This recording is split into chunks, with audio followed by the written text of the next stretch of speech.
Indonesia merupakan negara terbesar keempat dengan jumlah populasi mencapai 273.523.615 jiwa.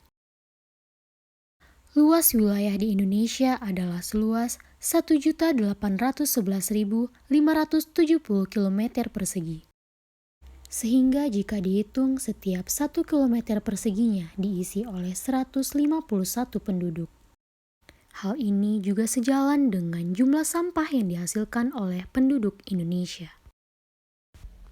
Dari data Waste for Change, Indonesia menghasilkan sampah sebanyak 175.000 ton per harinya. Maka pengolahan sampah tersebut sampai saat ini masih menjadi masalah utama di Indonesia. Lantas, hal apa yang dapat menjadi solusi bagi permasalahan tersebut?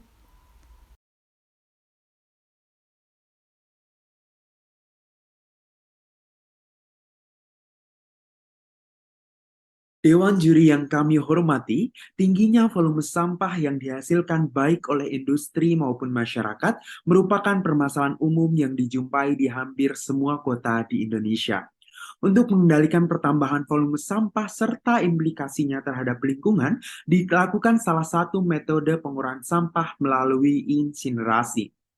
Insinerasi merupakan salah satu metode pembakaran sampah atau limbah secara termal dengan suhu 850 sampai dengan 1400 derajat Celcius dengan alat yang dinamakan dengan insinerator.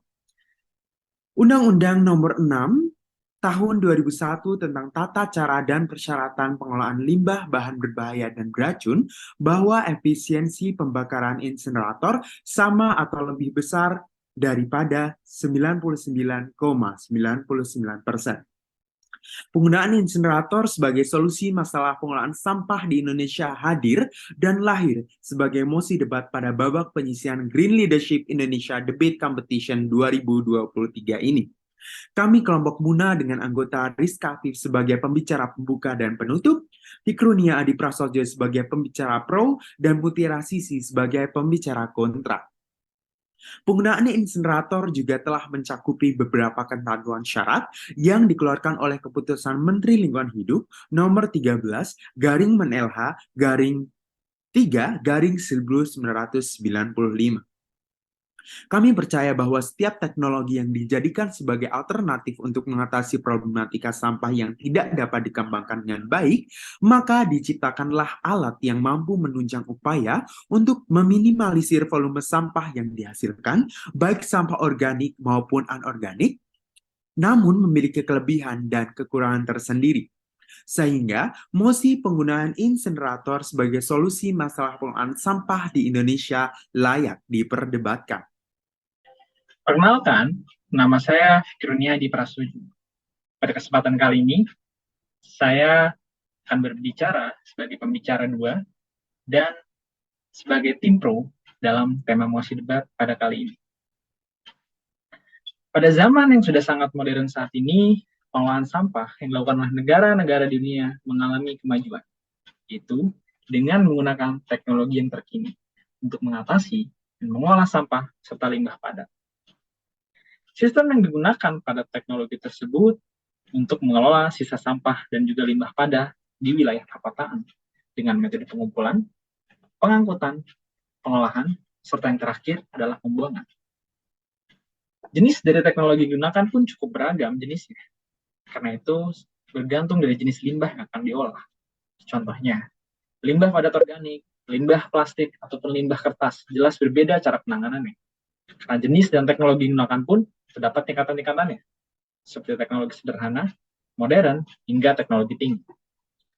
Pemilihan jenis teknologi untuk memilah limbah padat pun ternyata dipengaruhi oleh kemampuan finansial dari sebuah negara dan juga sumber daya manusia. Yang terakhir adalah kondisi lingkungan dari negara itu sendiri. Dengan peluang yang ada dan juga permasalahan sampah yang cukup kompleks, Indonesia harus memutuskan menggunakan insinerator untuk pengolahan limbah padat yang dihasilkan. Kenapa? Karena metode ini sangat efektif untuk mengurangi jumlah limbah padat yang sudah banyak sampai dengan saat ini. Insenerator yang dipakai adalah teknologi atau alat guna untuk membakar sampah. Nah, kemampuan insenerator ini mampu mengurangi limbah padat, volume limbah padat, hingga mencapai 90%. Nah, dengan pengurangan volume ini, umur TPA atau tempat pembuangan akhir dapat diperpanjang hingga 5 kali dari umur sebenarnya. Interupsi, kepada rekan saya yang ada di tim Pro, bagaimana tanggapan Anda mengenai terancamnya posisi dan pekerjaan yang biasanya dimiliki oleh kelompok rentan atau masyarakat sekitar TPA dan TPS seperti pemulung dan tengkulak dalam menghadapi proyek pembangunan insinerator sebagai upaya pengelolaan limbah berbasis waste to energy.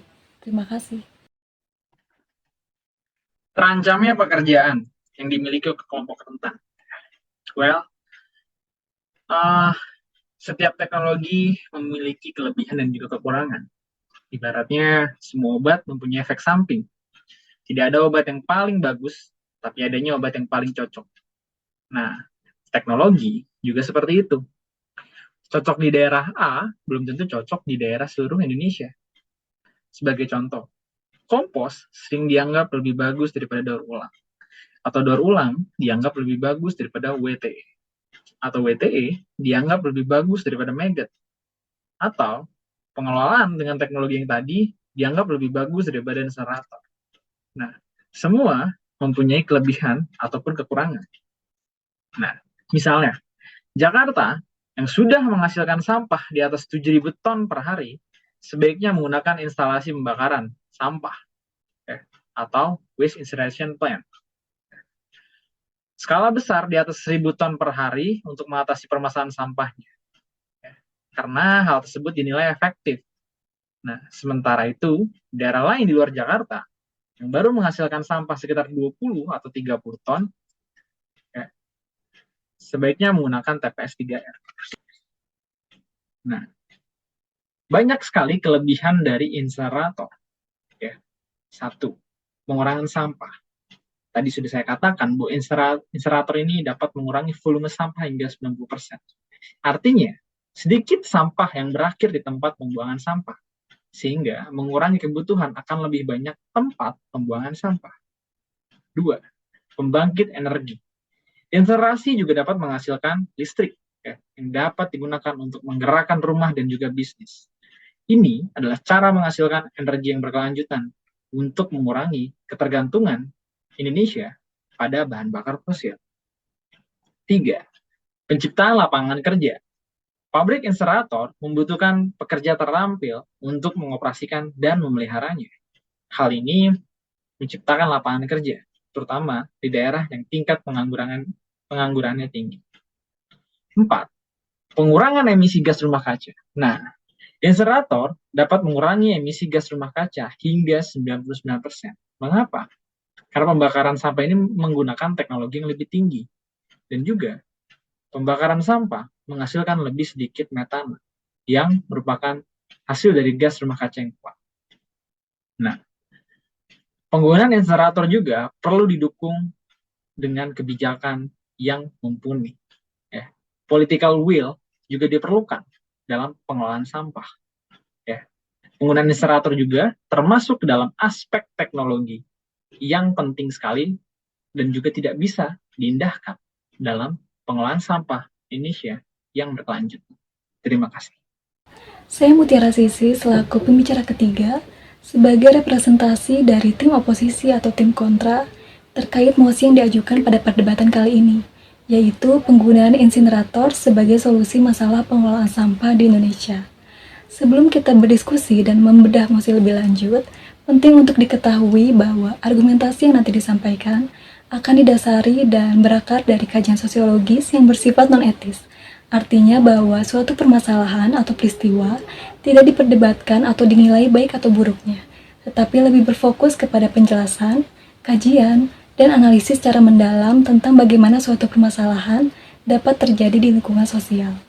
Oleh karena itu, kami dari tim oposisi akan berupaya memahami dan menganalisis terkait proses, dampak, dan faktor-faktor yang menjadi pertimbangan konsep implementasi insinerator di negara Indonesia.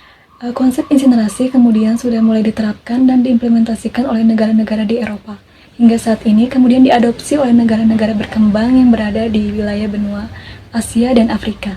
Berdasarkan Peraturan Presiden Nomor 35 Tahun 2018 tentang percepatan pembangunan pengelolaan sampah menjadi energi listrik berbasis teknologi ramah lingkungan, sudah dirincikan lokasi dan pelaksana pembangunan ke dalam 12 kota. Pada praktiknya, penerapan sistem insinerator di Indonesia masih rendah dan mengalami kesulitan operasional yang dilaporkan di beberapa instalasi yang terjadi di wilayah Indonesia.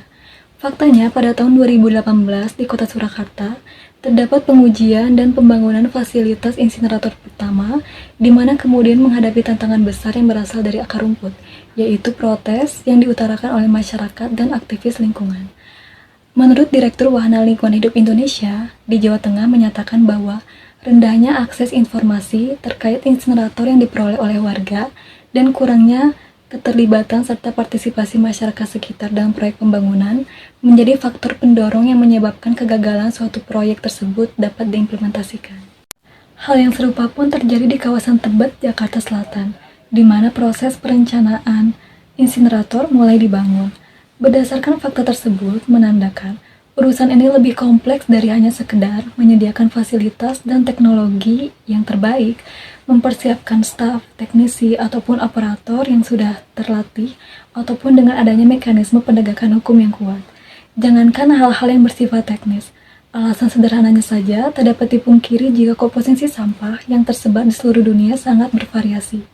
Komposisi sampah yang berbeda ini bergantung kepada tingkat pendapatan dan penghasilan suatu negara, yang mencerminkan pula pola konsumsi masyarakat yang bervariasi di suatu daerah tersebut. Berdasarkan situs The World Bank, negara-negara yang berpenghasilan tinggi cenderung menghasilkan jumlah sampah makanan yang lebih sedikit, yaitu sekitar 32% dibandingkan dengan negara-negara berpenghasilan rendah dan menengah, masing-masing menyumbang 53 dan 57% sampah makanan dan organik. Oleh karena itu, penggunaan insinerator tidak selalu menjadi solusi yang ideal. Menimbang, Anda tidak dapat mengambil suatu model yang berhasil dicontohkan di negara dunia ke-1, istilah teori sistem dunia yang dikemukakan oleh Immanuel Wallerstein, atau negara-negara yang berpenghasilan tinggi, kemudian mengharapkan pula berhasil di negara-negara dunia kedua, bahkan negara dunia ketiga, atau negara-negara yang berpenghasilan menengah ke bawah. Dengan teknologi sebagai salah satu solusi untuk mengatasi pengelolaan limbah, bukan berarti itu merupakan satu-satunya metode yang paling cocok dan selalu cocok untuk diterapkan di seluruh negara. Maka dari itu, sebelum menerapkan suatu sistem, Anda perlu benar-benar melihat apa yang menjadi prioritas dan paling tepat untuk area lokal dengan pertimbangan ekonomi, politik, sosial, hingga budaya dengan keterlibatan segala unsur masyarakat di dalamnya. Bagaimana gagasan yang dikemukakan oleh Jürgen Habermas dalam teori tindakan komunikatif bahwa peran diskusi publik yang bersifat rasional bertujuan agar para anggota masyarakat dapat berpartisipasi aktif dalam menentukan keputusan demi mencapai konsensus yang disebut Habermas sebagai konsensus bebas dari paksaan atau dialog yang bebas dari dominasi kekuasaan. Sebagai penghujung argumentasi, dapat ditarik kesimpulan bahwa sistem insinerator belum menjadi alternatif atau pilihan terbersih untuk menangani limbah, meski berapapun banyak energi yang dihasilkannya. Oleh karena itu, pengarus utamaan yang saat ini menjadi prioritas dan penting untuk dijadikan aksi kolektif dan kesadaran masyarakat ialah penerapan waste hierarchy yang mencakup prevention reduction, yang kedua reusing upcycling, dan yang terakhir adalah recycling. Sekian yang dapat saya sampaikan. Atas perhatiannya, terima kasih. Pada akhirnya, kami secara tegas, lugas, dan mantap menyatakan bahwa proses insinerasi melalui insinerator mengurangi volume sampah hingga 90-95% berdasarkan pemaparan pembicara pro. Namun berbeda dengan pembicara kontra yang menyatakan bahwa proses ini masih memiliki kekurangan, yaitu investasi dan biaya operasional yang cukup tinggi, serta limbah yang dihasilkan cukup berbahaya sehingga memerlukan pengelolaan lebih lanjut. Walaupun dirasa masih kurang solutif, penerapan insinerasi dalam menangani masalah sampah di Indonesia dapat dibilang cukup efisien, mengingat timbunan sampah yang berakhir di tempat pembuangan akhir sangat menggunung. Insinerator menjadi salah satu metode yang dapat dipilih di antara metode gasifikasi yang lain. Insinerator sebagai pembakar sampah dan sebagai pembangkit uap dengan mengkonversi panas pembakaran. Keuntungan penggunaan insinerator adalah kemampuannya untuk mereduksi sebagian besar timbunan sampah dan mampu menurunkan polusi akibat penimbunan sampah. Sedangkan kerugian penggunaannya antara lain gas buang membawa karbon dioksida atau CO2 sejumlah besar yang akan terlepas ke udara serta pembawa unsur beracun di dalam gas. Adapun penggunaan insinerasi sebisa mungkin dikurangi secara perlahan. Hal ini dapat terwujud dengan memulai kebiasaan mengurangi produk-produk yang dihasilkan sampah. Contohnya, menggunakan tas jinjing ketika membeli sesuatu, alih-alih menggunakan tas plastik sekali pakai. Hal-hal kecil dan sederhana untuk mengurangi timbunan sampah akan selalu berdampak pada akumulasi sampah di tempat pembuangan air. Pada akhirnya, kami kelompok Munah mengucapkan terima kasih.